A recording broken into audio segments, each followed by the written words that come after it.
কাটিগড়ার নাথ সম্প্রদায়ের সব ভোট পাচ্ছেন বিজেপি প্রার্থী কমলাক্ষ দে পুরকায়স্থ। কাটিগড়ায় নির্ণায়ক হতে চলেছে নাথ সম্প্রদায়ের 17,800 ভোট। রবিবার করচূড়া শিব মন্দিরে আয়োজিত এক বিশেষ সভায় নাথ সম্প্রদায়ের সবাই একজোট হয়ে বিজেপিকে সমর্থনের সিদ্ধান্ত গ্রহণ করেছেন। বিধানসভা নির্বাচনের আর হাতে গোনা কয়েকদিন বাকি। এই সময় কাটিগড়া বিধানসভা সমষ্টিতে বড় রাজনৈতিক বার্তা দিল নাথ সম্প্রদায়। গুমরার পার্শ্ববর্তী করচূড়া শিব মন্দির প্রাঙ্গণে কালাইনের বিশিষ্ট ব্যবসায়ী অপূর্ব নাথের সভাপতিত্বে অনুষ্ঠিত হয় এক গুরুত্বপূর্ণ নাগরিক সভা। এই সভার মূল উদ্দেশ্য ছিল নাথ সম্প্রদায়ের প্রায় 17,800 ভোটকে একত্রিত করা এবং আসন্ন নির্বাচনে একটি সুসংগঠিত অবস্থান গ্রহণ করা। সভায় কাটিগড়া সমষ্টির বিভিন্ন প্রান্ত থেকে নাথ সম্প্রদায়ের বহু গণ্যমান্য ব্যক্তি ও সমাজের নেতৃত্বস্থানীয়রা উপস্থিত হন। আলোচনায় উঠে আসে বর্তমান রাজনৈতিক পরিস্থিতি, উন্নয়নের প্রশ্ন এবং সমাজের সামগ্রিক স্বার্থ রক্ষা। দীর্ঘ আলোচনা ও মতবিনিময়ের পর সর্বসম্মতিক্রমে একটি গুরুত্বপূর্ণ সিদ্ধান্ত গৃহীত হয়।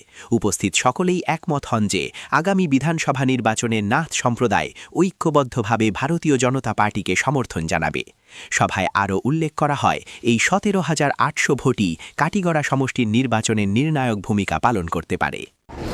2026-এর যে বিধানসভার ভোট, সেটা খুব গুরুত্বপূর্ণ ভোট এবারের।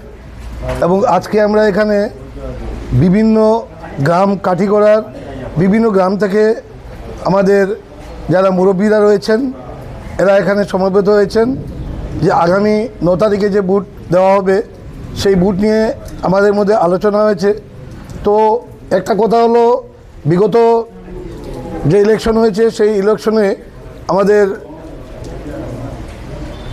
গৌতম রায় মহাশয় কাটিগড়া থেকে হেরেছেন।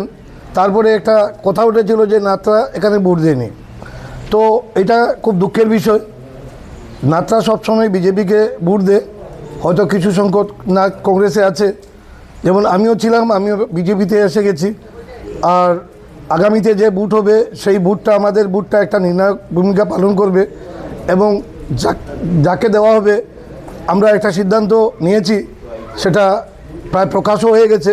তবে আমাদের যে দাবি যেটা, যে উনি বিধায়ক হওয়ার পরে আমরা ওনাকে এই মন্দিরে আমরা সংবর্ধনা দেব এবং আমাদের যারা লোক যারা রয়েছেন সবারই উন্নয়নের প্রয়োজন, কিন্তু আমাদের যারা নাথ যোগী সম্মিলনের যারা পিছপড়া যারা লোক রয়েছেন, বাবা বিভিন্ন গ্রামে যেগুলা সমস্যা রয়েছে, আমরা আশা করি আগামীদের যিনি বিধায়ক হবেন উনি সেইগুলা সম্পূর্ণ করবেন। মানে আপনারা কি সিদ্ধান্ত নিয়েছেন কাকে দেবেন বলে?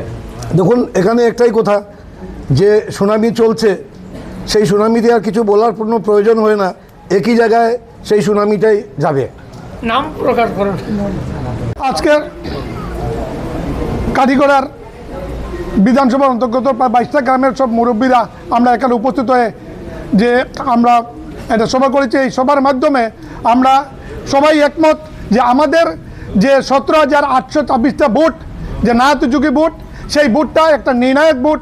আগামীতে একজন বিধায়ক তৈরি করতে সেটার প্রয়োজন এবং আমরা মনে করব এই নির্ণায়ক ভোটটা আমরা যেদিকে যাবে একদিকেই যাবে এবং আগামীতে এই নির্ণায়ক ভোটের মাধ্যমে আমাদের যে বিধায়ক যে নির্বাচিত হবেন সেই বিধায়ক আমাদের যে যোগী জাতির উন্নয়ন কল্পে কাজ করে যাবেন, সেই চিন্তাধারা নিয়ে আজকে আমরা এই সভা করেছি।